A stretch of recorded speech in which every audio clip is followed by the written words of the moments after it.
KPIX5's Julie Watts is live in Martinez with the move that caught everyone off guard. Julie?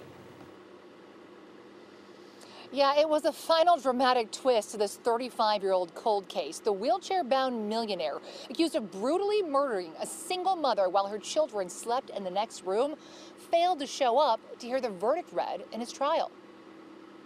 Investigators were worried Cheryl Smothers had jumped bail when he failed to show up here at the courthouse Tuesday afternoon.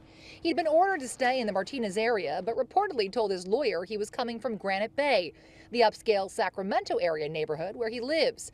When he didn't show up, the judge issued a warrant. Many, including Richmond police, were worried he jumped bail. But you were concerned that he might flee. Well, he has the means to. Smothers was partially paralyzed in a car accident 5 years after the murder and successfully sued General Motors, winning a $6 million judgment. That enabled him years later to post his $1.3 million bail when DNA linked him to a 35-year-old cold case murder. Marcia Carter was brutally stabbed to death while her children slept in the next room of their Richmond home. They awoke to find their mother missing. Her room, a bloody crime scene with a knife sticking out of her pillow, her 10-month-old baby found underneath the bed. Decades later, Richmond police finally arrested a suspect, Smothers, Carter's on-again, off-again boyfriend.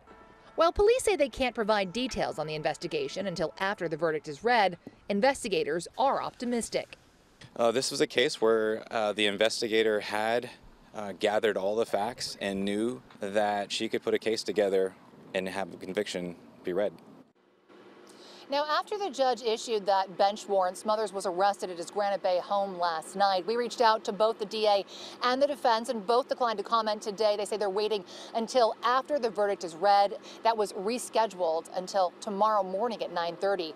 That's also when we hope to find out more about the investigation itself, including exactly how DNA was used in this case.